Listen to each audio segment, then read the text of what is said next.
Assalamualaikum warahmatullahi wabarakatuh. Berjumpa lagi dengan Bapak Rizky di Bina SKI kelas 4. Kali ini kita akan melanjutkan pelajaran yang selanjutnya di Bina SKI, yaitu tentang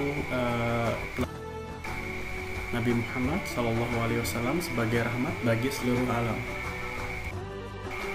Kepribadian Nabi Muhammad SAW dalam kehidupan bermasyarakat. 1.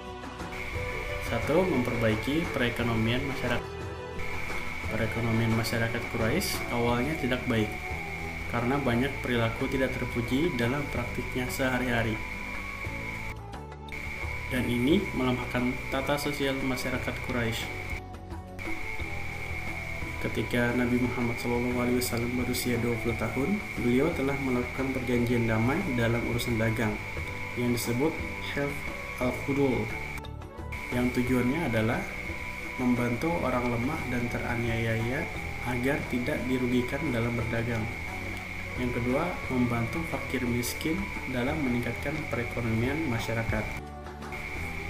Nabi Muhammad SAW dibantu sahabat mengajak masyarakat Mekah untuk meninggalkan cara hidup, adat istiadat, dan kepercayaan jahiliyah yang mereka percayai dari dulu. Begitu juga pada saat di Madinah.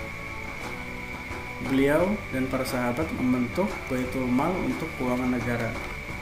Hal ini untuk membantu perekonomian di Madinah. Yang kedua yaitu ada kasih sayang kepada sesama. Yang A, sayang kepada anak-anak. Kisahnya, pada suatu hari Nabi Muhammad melihat adik dari Anas, pelayan beliau, yang sedang menangis. Beliau pun bertanya kepada Anas, bagaimana keadaannya dan mengapa ia menangis. Pertanyaan beliau pun dijawab oleh Anas, seekor burungnya telah mati. Mendengar jawaban itu, kemudian Nabi Muhammad SAW menghampiri adik Anas dan menghiburnya sehingga adik Anas kembali ceria. Yang B, sayang kepada pelayannya. Pelayan beliau adalah Anas bin Malik. Ia adalah anak yang cerdas. Lebih kurang 10 tahun lamanya Anas melayani beliau di Madinah. Kisahnya, pada suatu hari Nabi Muhammad meminta Anas pergi ke pasar untuk mengerjakan suatu keperluan. Sampai di pasar, Anas melihat anak-anak yang lain sedang bermain. Ia tertarik dan ikut bermain. Ketika sedang asik bermain, Nabi Muhammad datang dan memegang pundak Anas. Hai Anas, apakah engkau menuruti apa yang aku perintahkan kepadamu? Anas menjawab, ya, aku pergi. Rasulullah pun tersenyum dan tidak marah atas keteledoran Anas. Yang ketiga ada mengasihi orang yang lemah. Nabi Muhammad sangat mengasihi orang yang lemah. Beliau memerintahkan sahabatnya untuk menjaga dan melindungi kaum lemah. Kisahnya, pada suatu hari ada seorang laki-laki mengadu kepada Rasulullah dan berkata, ya Rasulullah, saya hampir saja tidak mengerjakan salat berjamaah karena lamanya bacaan imam dan salat.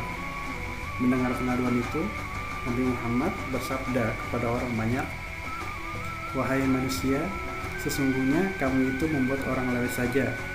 Oleh sebab itu, barang siapa yang mengerjakan salat bersama orang banyak, hendaklah ia meringankan, karena di antara mereka ada orang yang sedang sakit, orang yang lemah, dan orang yang mempunyai keperluan. Yang keempat ada pemurah, dermawan, dan pemaaf. Seperti yang kita ketahui, akhlak Nabi Muhammad itu sangat murah hati, dermawan, dan pemaaf. Beliau tidak segan jika bertemu dengan orang yang memerlukan bantuan akan dibantu oleh beliau. Biasanya terjadi pada Bilal bin Rabah radhiyallahu anhu.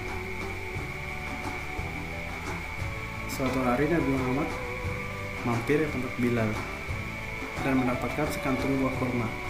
Beliau bertanya, apa ini hai Bilal? Jawab Bilal, itu aku simpan untukmu dan tamu-tamumu. Nabi Muhammad berkata, tidak takutkah engkau bahwa makanan ini kelak akan menjadi benih di neraka?